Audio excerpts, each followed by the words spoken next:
फार कमी वेळेस असे पुण्य संपादन करण्याची संधी प्राप्त होत असते.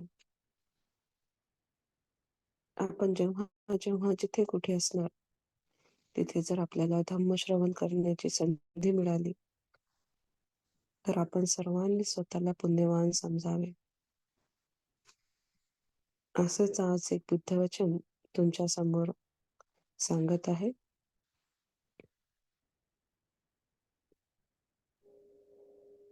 समन्ता चक्रवालेषु अत्रा गच्छन् तु देवता सद्धम्मं मुनिराजस्य सुनन्तु सकमुखदं धम्मश्रवणकालो अयं भदन्ता धम्मश्रवणकालो अयं धम्मश्रवणकालो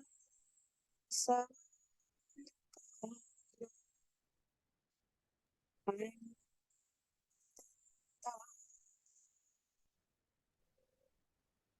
भगवान बुद्धांना त्रिवार वंदन करून आजच्या धम्मदेशनेची सुरुवात करीत आहे. या बुद्ध वचनामुळे सर्व जीवांचे कल्याण हो, सर्वांचे मंगल हो. सर्व जीव दुःखातून बाहेर पडत, व्याधीतून बाहेर पडत, या मंगल कामनेने आजची धम्मदेशना सुरू करीत आहे. आपण आपलं आयुष्य जगत असताना नेहमीच एक सर्वसाधारण व्यक्ती इतरांमध्ये दोष शोधतो, इतरांचे दोष बघतो, त्यावर चर्चा करतो आणि स्वतःला फार पुण्यवान समजतो, श्रेष्ठ समजतो आणि मी खूप चांगला आहे आणि म्हणून मी त्याचे दोष शोधत आहे. ह्या चित्ताने, ह्या वैर चित्ताने, ह्या दूषित चित्ताने तो सदैव काम करत असतो, वागत असतो. त्याला समजत नाही की माझ्या हातून काय चूक होत आहे, माझी दृष्टी चुकीची आहे, हे त्याला कधीही समजत नाही आणि याच्यामध्येच तो त्या पाप कर्मामध्ये वाहत जातो. म्हणूनच यावर अतिशय एक सुंदर देशना भगवान बुद्धांनी सांगितली आहे की आपल्याला ती आयुष्यामध्ये सदैव कामात पडेल. सुत्त पिटकामध्ये सुत्त निपात या सूत्रामध्ये एक खूप सुंदर सूत्र आहे, एक सुत्त आहे, त्याला वसल सुत्त असे म्हणतात. तर एकदा तथागत भगवान बुद्ध श्रावस्तीमध्ये वास करीत असताना जेव्हा भगवंत पिंडपातसाठी जायचे, तर अनेक लोक बुद्धांची सेवा करीत असत, बुद्धांना वंदन करीत असत, बुद्धांना पिंडपातच्या वेळेस भगवान बुद्धांना स्वादिष्ट भोजन बनवून देत असत. तर काही असेही लोक होते जे हे बघू शकत नव्हते. भगवान बुद्धांची महानता, त्यांची प्रशंसा, लोक जसे ज्या पद्धतीने त्यांना वंदन करायचे, हे बघू शकत नव्हते. तर तिथेच एक अग्निक भारद्वाज नावाचा ब्राह्मण होता. तो रोज हे बघायचा की कशा पद्धतीने भगवंतांना लोक वंदन करतात, भगवंतांना दान देतात, त्यांची पूजा करतात. त्याला हे बघून होत नव्हतं. त्याला असं वाटत होतं की जेव्हा भगवंत येतात, तेव्हा जर मी यांना अतिशय क्षुद्र शब्दामध्ये, वाईट शब्दामध्ये जर बोललो, शिवीगाळ केली, तर कदाचित भगवंत या एरियामध्ये येण्याचे थांबतील आणि भगवंत कधीही ज्या एरियामध्ये मी राहतो, ज्या भागामध्ये मी वास्तव्यास आहे, तिथे भगवंत येतील नाही. आणि जे काही प्रशंसा, जे काही मान-सन्मान भगवंतांना मिळतो, तो मला मिळेल. या दूषित चित्ताने जेव्हा तो ब्राह्मण विचार करतो आणि जसेही भगवंत पिंडपातसाठी त्या श्रावस्ती नगरीमध्ये येतात, तेव्हा हा अग्निक भारद्वाज नावाचा जो ब्राह्मण आहे, तो भगवंतांना अतिशय वाईट शब्दामध्ये बोलायला लागतो, की "तू शूद्र आहेस, तू नीच आहेस, तू वत्सल आहेस." वत्सल म्हणजे अतिशय खालच्या दर्जाचा व्यक्ती. त्याला पालीमध्ये वत्सल असे म्हणतात. तर तो ब्राह्मण भगवंतांना अशी शिवीगाळ करायला लागतो. तेव्हा भगवंत त्याचे ते संपूर्ण शब्द ऐकतात आणि अतिशय शांत राहतात. रागाने उत्तर देत नाहीत. चित्तामध्ये द्वेष उत्पन्न करीत नाहीत. याउलट भगवंत त्याला स्मित हास्य करून त्याच्याकडे बघतात. जसेही भगवंत त्याच्याकडे बघतात, भगवंतांच्या डोळ्यामधील ती करुणा, भगवंतांचं ते तेज पाहून हा ब्राह्मण शांततेने भगवंतांना बघतो आणि त्याला या गोष्टीचा राग आणखी येतो, की मी एवढी वाईट शब्दामध्ये यांना शिवीगाळ करत आहे, यांना वसल म्हणत आहे, नीच म्हणत आहे, शूद्र म्हणत आहे. तरी भगवंत यावर मला प्रतिक्रिया का नाही देत आहे? रागाने का नाही बोलत आहे? याचा त्याला आणखी राग येतो. तेव्हा तो त्या ब्राह्मण जो आहे तो परत भगवंतांना वाईट-वाईट शब्दात बोलायला लागतो. तेव्हा भगवंत त्या ब्राह्मणाला म्हणतात, की "हे ब्राह्मण, तुला माहिती आहे का, की नीच कुणाला म्हणतात, शूद्र कुणाला म्हणतात, वसल खऱ्या अर्थाने कोण असतो, हे तुला माहिती आहे का?" तर तो ब्राह्मण रागाने उत्तर देतो, की "मला काही माहिती नाही, वसल कुणाला म्हणतात, नीच कुणाला म्हणतात, शूद्र कुणाला म्हणतात, परंतु तुम्ही तसे आहात." असा तो बोलतो. मग भगवंत म्हणतात, "जर तुला माहिती नाही, तर तुला माहिती करून घ्यायची आहे का, की खरंच शूद्र कोण असतो, नीच कोण असतो, वसल कोण असतो?" तर त्या भगवंतांच्या महाकरुणेने, त्या शब्दाने तो ब्राह्मण एकदम शांत होऊन जातो आणि तो म्हणतो, की "हो, तुम्हाला माहिती आहे का? तुम्ही सांगा, की खरंच वसल कोण असतो? मला माहिती नाही." त्यावर भगवंत म्हणतायत, की "ब्राह्मण, तू शांत बैस. एका ठिकाणी शांत बैस. मनाला स्थिर कर. आता मी जे सांगेल ते तू शांतपणे ऐक आणि त्यानंतर तू ठरव, की भगवंत कसे आहेत. भगवंतांचा श्रावक संघ कसा आहे. तू स्वतः कसा आहेस आणि तुला कुठे जायचे आहे." तेव्हा भगवंत एक फार सुंदर गाथा म्हणतात, की "कोधनो उपनाहू चेपावे, मख्खी चयो नरो. विपन्न दिक्की मायावी, न वचरो इतिंगितं." म्हणजे भगवंत म्हणतायत, की जो व्यक्ती अतिशय राग करतो, क्रोध करतो, त्या क्रोधाला फार दूरवर घेऊन जातो. म्हणजे एखादा व्यक्ती चित्तामध्ये राग उत्पन्न करतो. काही लोक असतात ना, की राग उत्पन्न होतंय, थोड्या वेळासाठी उत्पन्न होतंय आणि मग तो राग कमी-कमी होऊन नष्ट होऊन जातंय. किंवा तो व्यक्ती त्या रागाला शमवतो. परंतु काही व्यक्ती असे असतात, की त्या रागाला उत्पन्न करतात आणि वाढवत जातात. दिवसेंदिवस जसे-जसे दिवस जातील, तो राग त्यांचा कमी होत नाही त्या विषयावरचा, उलट वाढत जातो. क्रोध कमी होत नाही, उलट वाढत जातो. तर तसे जे व्यक्ती असतात, अशा व्यक्ती जे आहेत, ते खऱ्या अर्थाने वसल असतात, शूद्र असतात, नीच असतात, असे भगवंत म्हणतात. त्यासमोरही भगवंतांनी वसल नेमकं कुणाला म्हणायचे, शूद्र नेमकं कुणाला म्हणायचे, कुठले कर्म केल्यामुळे व्यक्ती नीच होतो, वसल होतो, शूद्र होतो, त्याची दुर्गती होते, हे भगवंत या सूक्तामध्ये सांगतात. तर ते संपूर्ण पालीमध्ये न सांगता मी मराठीमध्ये आपल्या सर्वांना सांगणार आहे, की भगवंत म्हणतात, की एखादा सद्गुणी व्यक्ती असेल, चांगला व्यक्ती असेल आणि त्या चांगल्या व्यक्ती समाजामध्ये जेव्हा वावरतो, तर तेव्हा एक क्षुद्र व्यक्ती, एक दूषित व्यक्ती, त्या चांगल्या व्यक्तीच्या गुणांना लपवून ठेवून त्याचे वाईट गुण समाजासमोर आणतो. एखाद्या व्यक्तीमध्ये चांगले गुण असतील ते लपवून ठेवतो आणि त्याचे वाईट गुण लोकांसमोर सांगतो. असा व्यक्ती जो आहे तो खऱ्या अर्थाने वसल असतो. म्हणजे सद्गुणी व्यक्तीची तो काय करतो? निंदा करतो. त्याचे चांगले गुण लपवून ठेवतो. वाईट गुण सगळ्यांना सांगतो. तर असा व्यक्ती हा खऱ्या अर्थाने वसल असतो.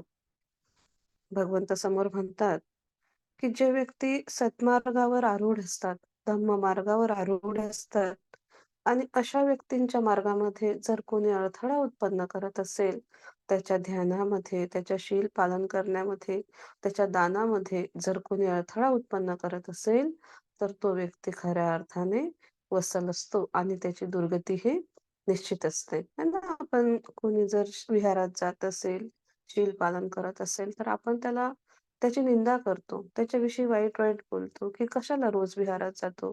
विहारात गेल्यानेच काय भगवंत मिळतात का? हे कोणतं शील पालन करणे आहे? सांसारिक जीवनासाठी थोडी एवढं शील पालन करावं लागतं. अशा पद्धतीने त्याच्या मार्गामध्ये अडथळे उत्पन्न करतात. एखादा व्यक्ती दान देत असेल, "अरे, तू कशाला दान देतो?" ते व्यक्ती त्या दानाचा मिसयूज करतात, चुकीच्या पद्धतीने वापर करतात. दान दिल्याने काही तू श्रेष्ठ होणार नाहीस किंवा जर दान देत असेल, तर त्याला वाईट शब्दामध्ये बोलतात, की "हां, तुझ्याकडे खूप सारी संपत्ती आहे, म्हणून तू दान देतो." तू स्वतः मेहनतीने कमवलेलं नाही आहे, म्हणून तू दान देतो. अशा पद्धतीने त्याच्या त्या दानावर देखील वाईट वचन उत्पन्न करतात, वाईट शब्दामध्ये बोलतात.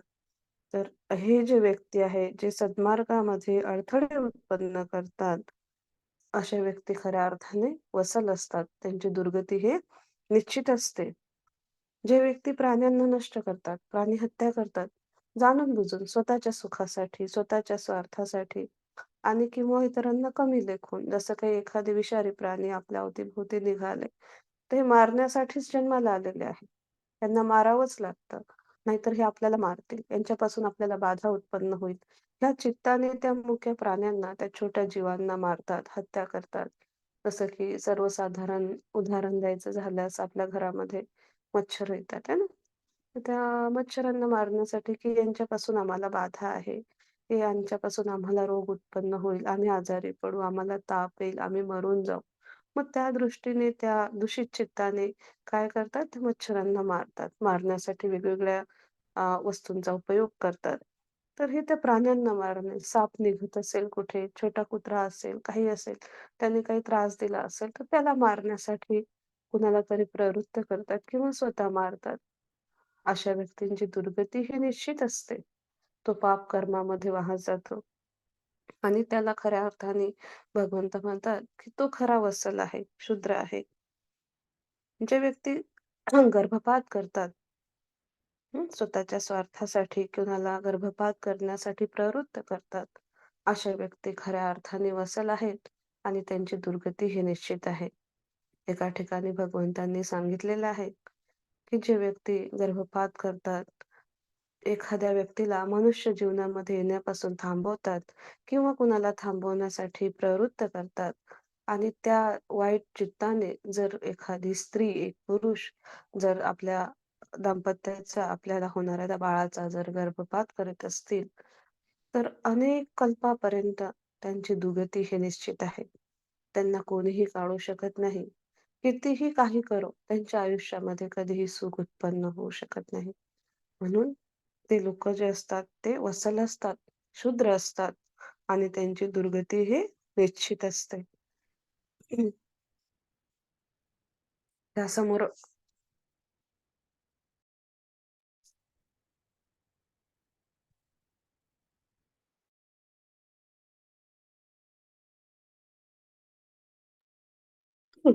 त्याही समोर जाऊन भगवंत म्हणतात, की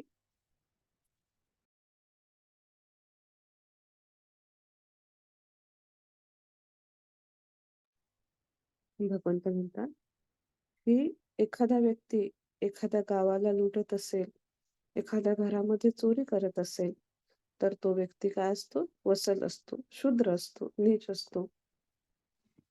जी वस्तू आपली नाही आहे, त्या वस्तूवर आपला कुठला अधिकार नाही आहे. समजा एखादी वस्तू जंगलात जरी पडलेली असो, गल्लीत जरी पडलेली असो किंवा एखाद्या खुल्या जागेवर जरी पडलेली असेल आणि ती वस्तू आपली नाही आहे, तरीही आपण त्या वस्तूला प्राप्त करण्याचा जर प्रयत्न करत असू, तर तो व्यक्ती काय असतो? वत्सल असतो, नीच असतो, शूद्र असतो. एखादा व्यक्ती कुणाकडून काही कामानिमित्त उधार घेत असेल आणि ते उधारी जर तो वेळेनुसार परत करत नसेल किंवा परत करतेवेळी तो जर बेईमानी करत असेल, तर तो व्यक्ती खऱ्या अर्थाने वसल असतो, शूद्र असतो. भगवंत म्हणतात, की प्रवासादरम्यान आपण पाहतो अनेकदा वस्तू चोरीला जातात, कुणाची बॅग चोरीला जाते, कुणाचे पैसे चोरीला जातात. जे व्यक्ती अशा प्रवासी व्यक्तींची कारण की प्रवासादरम्यान अतिशय महत्त्वाच्या वस्तू, महत्त्वाची सामग्री, एखाद्या विशेष कामाचे पैसे किंवा धन आपल्या सोबत असते आणि त्या धनाची, त्या संपत्तीची जर कोणी चोरी करत असेल, ती वस्तू जर कोणी कुणाकडनं प्राप्त करत असेल, चोरून घेत असेल सोने, चांदी किंवा मौल्यवान वस्तू, तर असा चोरी करणारा व्यक्ती काय असतो? वत्सल असतो, शूद्र असतो, नीच असतो, असे भगवंत म्हणतात. त्याही समोर जाऊन भगवंत म्हणतात, की जर व्यक्ती स्वतःच्या स्वार्थासाठी जाणून-बुजून खोटं बोलत असेल, स्वतःच्या फायद्यासाठी जाणून-बुजून खोटं बोलत असेल किंवा इतरांच्याही फायद्यासाठी खोटं बोलत असेल, व्यभिचार करत असेल, परस्त्री गमन करत असेल, तर तो व्यक्ती शूद्र असतो, नीच असतो. भगवंत म्हणतात, की एखादा व्यक्ती जर आई-वडिलांची सेवा करत नसेल, आपल्या म्हाताऱ्या आई-वडिलांना घराबाहेर काढत असेल, त्यांना वाईट-वाईट शब्दामध्ये बोलून दुःख देत असेल, त्यांना वेळेवर औषध-पाणी करत नसेल, त्यांची सेवा करत नसेल, त्यांना वेळेवर जेवण देत नसेल, स्वादिष्ट भोजन देत नसेल, स्वतः मात्र स्वादिष्ट भोजन घेत असेल, फार सुख-सुविधामध्ये राहत असेल आणि आपल्या आई-वडिलांना अतिशय वाईट परिस्थितीमध्ये ठेवत असेल किंवा घराबाहेर काढत असेल, असा व्यक्ती जो आहे तो महापापी गणला जातो. तो व्यक्ती खऱ्या अर्थाने शूद्र असतो. तो कधीही सुखी राहू शकत नाही. सुख-समृद्धीचा अनुभव घेऊ शकत नाही. असा व्यक्ती खऱ्या अर्थाने वत्सल असतो. जो व्यक्ती आपल्या आई-वडिलांना, आपल्या बहीण-भावांना किंवा एखादी सून एखाद्या सासूला, सासू सुनेला जर घराबाहेर काढत असेल, तिला रागाने, द्वेषाने मारत असेल, ईर्ष्या करत असेल, वाईट-वाईट शब्दामध्ये बोलत असेल आणि सदैव दुःख देत असेल, एकमेकाला सदैव दुःख देत असेल वाईट शब्दामध्ये बोलून, तर असा व्यक्ती खऱ्या अर्थाने वत्सल असतो. वत्सल म्हणजे खालच्या दर्जाचा असतो, नीच असतो, शूद्र असतो, असे भगवंत म्हणतात. काही व्यक्ती असे असतात, की जे नेहमीच इतरांचं नुकसान करतात, नेहमीच इतरांना कष्ट देतात. दुसऱ्यांची हानी कशी होईल, दुसऱ्यांचं नुकसान कसं होईल, ह्याच विचारांमध्ये सदैव एंगेज राहतात. नेहमी इतरांचे पतन करण्यामध्ये त्यांना फार आनंद प्राप्त होतो. कधीही कुणाला सन्मार्ग दाखवत नाही.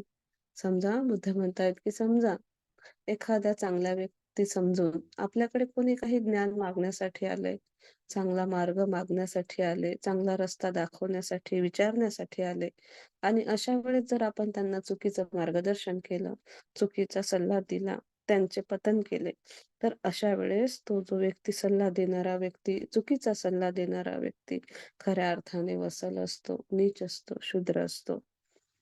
जो व्यक्ती सदैव पाप कर्म करतो व ते का पाप कर्म लपवून ठेवतो. सर्वांसमोर शीलवान होण्याचा दिखावा करतो. स्वतःची चुकी कधीही मान्य करत नाही. तो खऱ्या अर्थाने वत्सल असतो.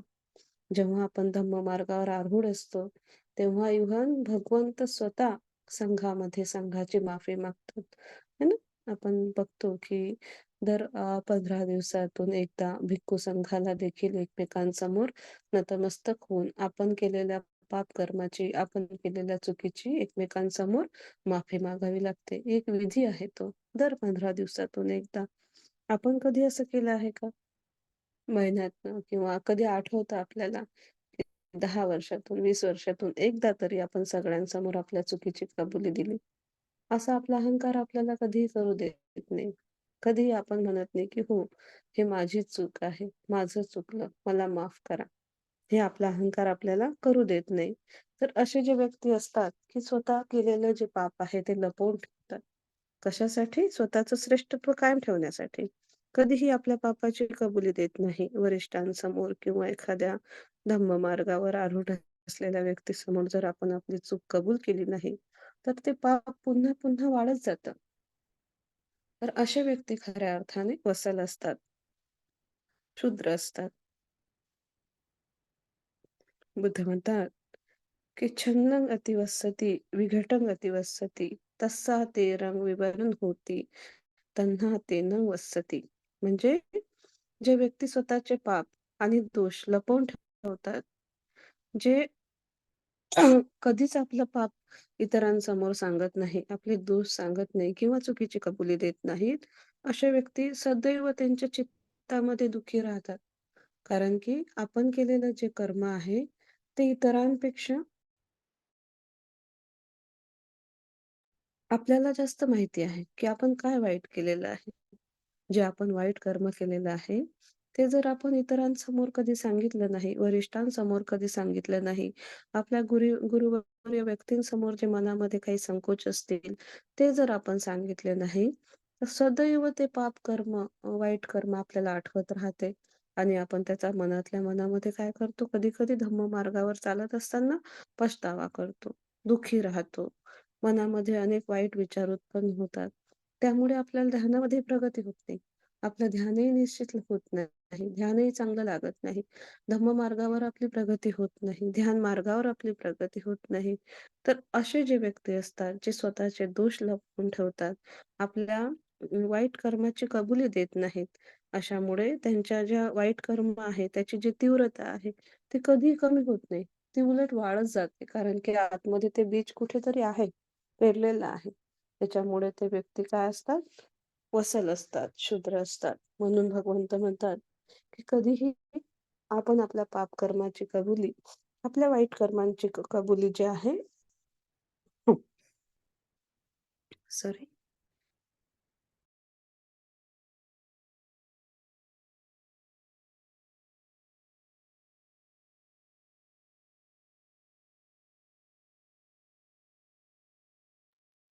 तर बुद्ध म्हणतात, की आपण आपल्या पाप कर्माची जी कबुली आहे, आपल्या चुकीच्या कर्माची जी कबुली आहे, ती आपण आपल्या गुरुवर्य व्यक्तींसमोर, आपल्या जवळच्या व्यक्तीसमोर त्याची कबुली द्यायची.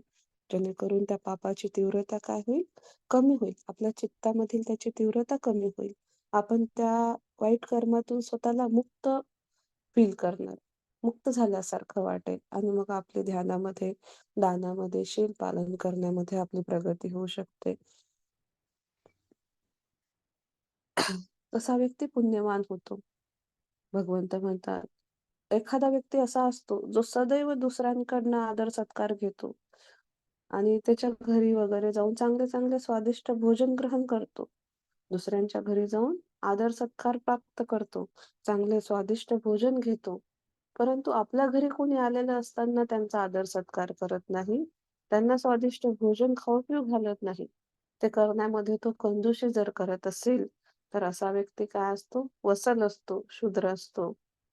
असंच भगवान बुद्धांच्या वेळेस भगवान बुद्ध एक फार सुंदर उदाहरण देतात, की कोणीही व्यक्ती हा तो वाईट याच्यामध्ये, वाईट जातीमध्ये किंवा खालच्या जातीमध्ये जन्माला आला असेल, त्यानुसार त्याची शूद्रता, त्याची वसलता निश्चित होत नाही. तर तो काय करतो, त्याचे कर्म कुठले आहे, त्याच्यावरून त्याची श्रेष्ठता, त्याची शूद्रता ही मोजल्या जात असते. तर भगवान बुद्धांच्या काळामध्ये एक सुनीत नामक व्यक्ती होते. जे सदैव गटर वगैरे साफ करण्याचं काम करायचे. टॉयलेट साफ करण्याचं काम करायचे. तर लोक त्यांना काय म्हणायचे? शूद्र आहे, नीच आहे, खालच्या जातीमध्ये, समाजामध्ये हा जन्माला आलेला आहे.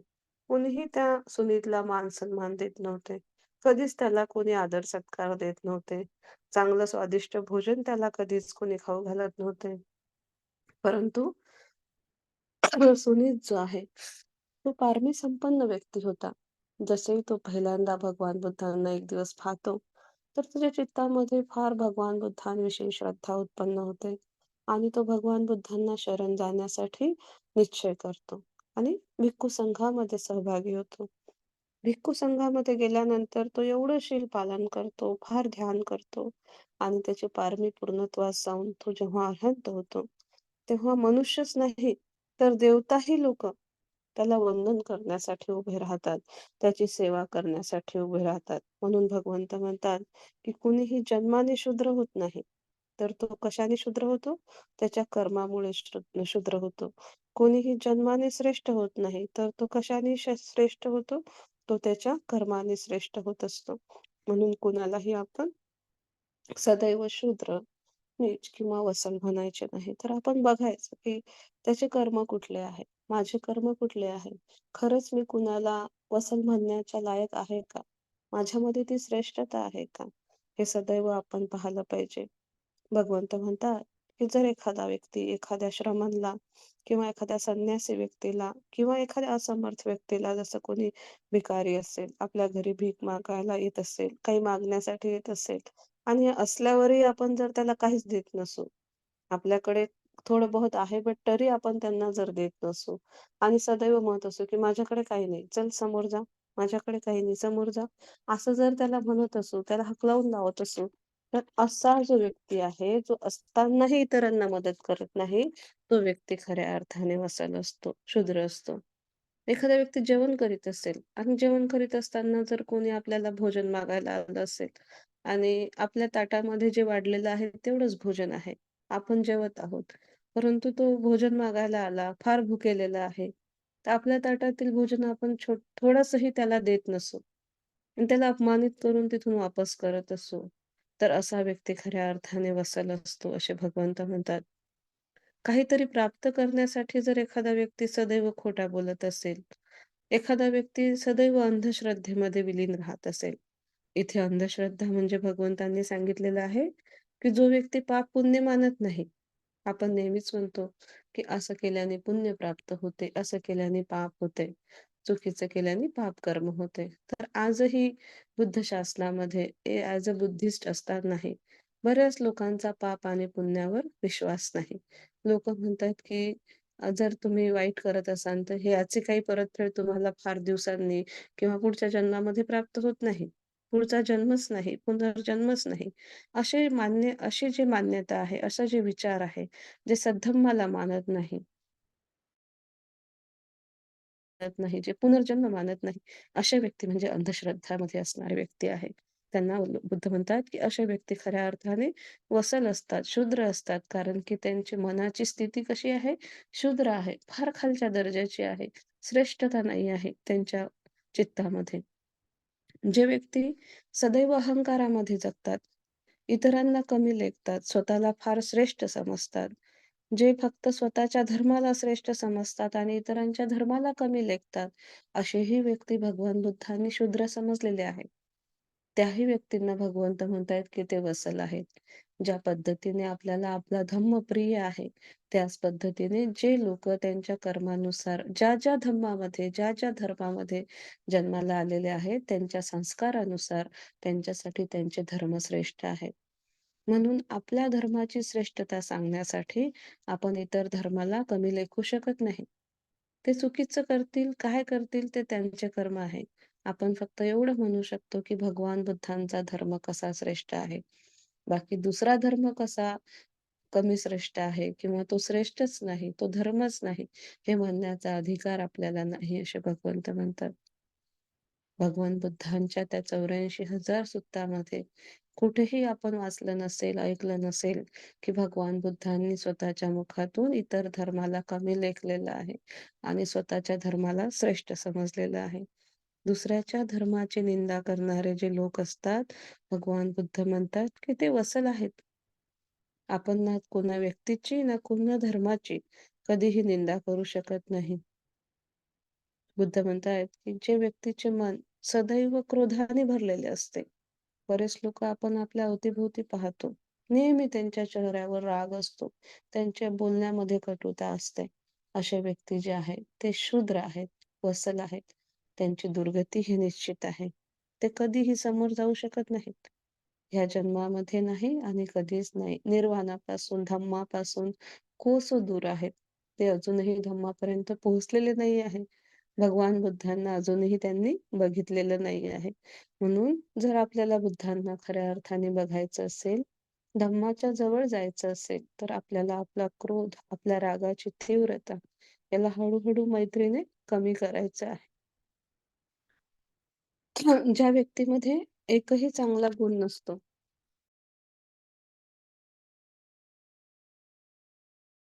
ज्या व्यक्तीमध्ये एकही चांगला गुण नसतो आणि तो नेहमी चांगलेपणाचा देखावा जर करत असेल, तर भगवंत म्हणतात, की तो व्यक्ती वसल आहे, शूद्र आहे, नीच आहे. जो भगवान बुद्धांचा जो श्रावक संघ आहे, त्यांची निंदा करत असेल, तर तो व्यक्ती खऱ्या अर्थाने वसल आहे. एवढेच नाही, जर कोणी कुणाचीही निंदा करत असेल पाठीमागे, कोणी आपल्या समोर नाही म्हणून पाठीमागे त्याच्याविषयी काहीही बोला, असं जर तो व्यक्ती करत असेल, तो व्यक्ती पूर्णतः पापामध्ये भरलेला आहे. त्याला पवित्र होण्यासाठी मार्गच नाही आहे. त्याची पवित्रता पूर्ण नष्ट झालेली आहे. तर असा व्यक्ती काय असतो? शूद्र असतो, नीच असतो, वसल असतो, असे भगवंत म्हणतात. भगवंत म्हणतात, की जर एखादा व्यक्ती पूर्णतः चित्तामध्ये क्रोध आहे, पाप आहे, ईर्ष्या आहे, मैत्री कुठेच नाही, शील कुठेच नाही, ध्यान कुठेच नाही, तरी तो इतरांसमोर काय करतो? ध्यानाचा दिखावा करतो. स्वतःला श्रोतापन्न, सकदागामी, अनागामी, अरहंत आहे असा दाखवतो. तर असा व्यक्ती हा वसल नाही, तो महावसल आहे. बुद्ध म्हणतात, स्वतःला श्रोतापन्न, सकदागामी, अनागामी, अरहंत दाखवणारा व्यक्ती जो नाही आहे, तो दाखवणारा व्यक्ती हा पापी नाही, तर महापापीमध्ये गणला जातो. त्याला मुक्ती नाही. अनेक कल्पापर्यंत त्याला मुक्ती नाही.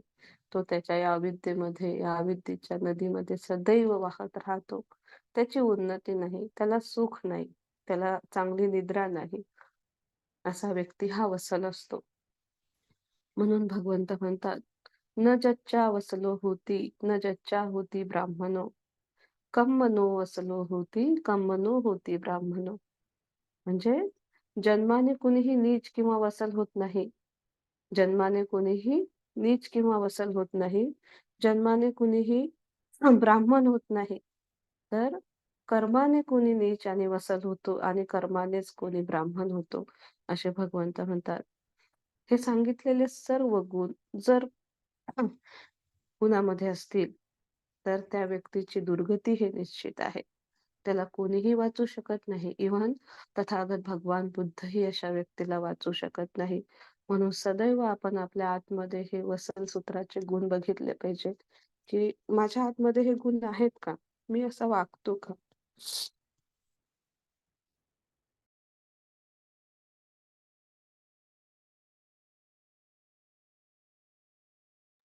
मी वसन आहे. मी पुण्यवान आहे की पापी आहे? भगवान बुद्ध म्हणतात या वाणीमध्ये, की तुम्ही स्वतःला बघा आतमध्ये, की खरंच तुम्ही पुण्यवान आहात का? तुम्ही वसल आहात का? तेव्हा तुम्ही इतरांना दोष लावू शकता. तर हे सगळे शब्द जेव्हा तो ब्राह्मण ऐकतो, तर तो ब्राह्मण तथागत भगवान बुद्धांना शरण जातो आणि म्हणतो, की "हे भगवंता, एखाद्या भुकेल्या व्यक्तीला अन्न मिळावं, एखाद्या आंधळ्या व्यक्तीला चांगला मार्ग दिसावा, दृष्टी यावी, एखादे झाकलेले जे धन आहे, संपत्ती आहे, ती खुली व्हावी, असा तुम्ही धम्म मला दिलेला आहे. तर कृपा करून आता तुम्ही मला तुमच्या धम्मामध्ये शरण द्या. मला भिक्खू व्हायचं आहे. तुमचा श्रावक संघामध्ये मला सहभागी करून घ्या." आणि एवढे म्हणून तो जो ब्राह्मण आहे, तो ब्राह्मण तथागत भगवान बुद्धांना शरण जातो.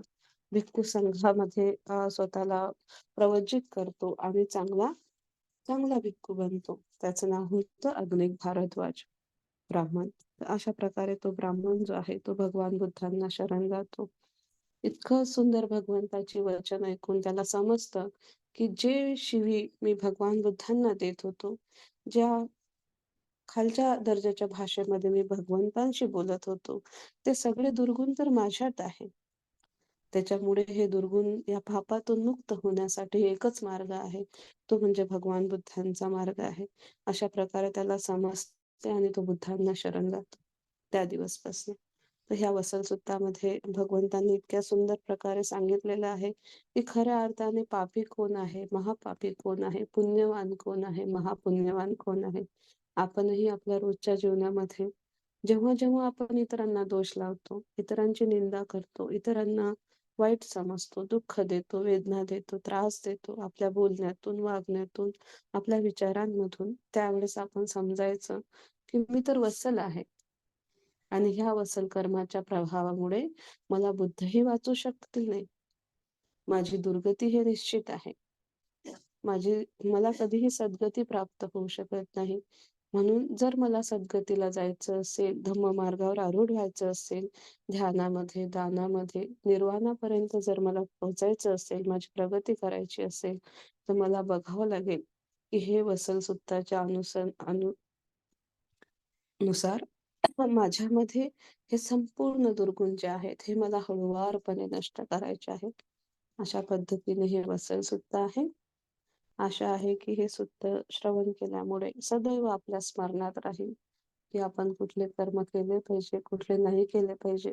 कुणाची निंदा करायची, नाही करायची. कुणाविषयी काय बोलायचे, काय नाही बोलायचे आणि आपलं जीवन कसं आपण धम्ममार्गावर आरूढ ठेवायचं, यासाठी आपल्याला निश्चितच मदत होणार आहे. या बुद्ध वचनाने सर्वांचे मंगल हो, कल्याण हो. साधू, साधू, साधू.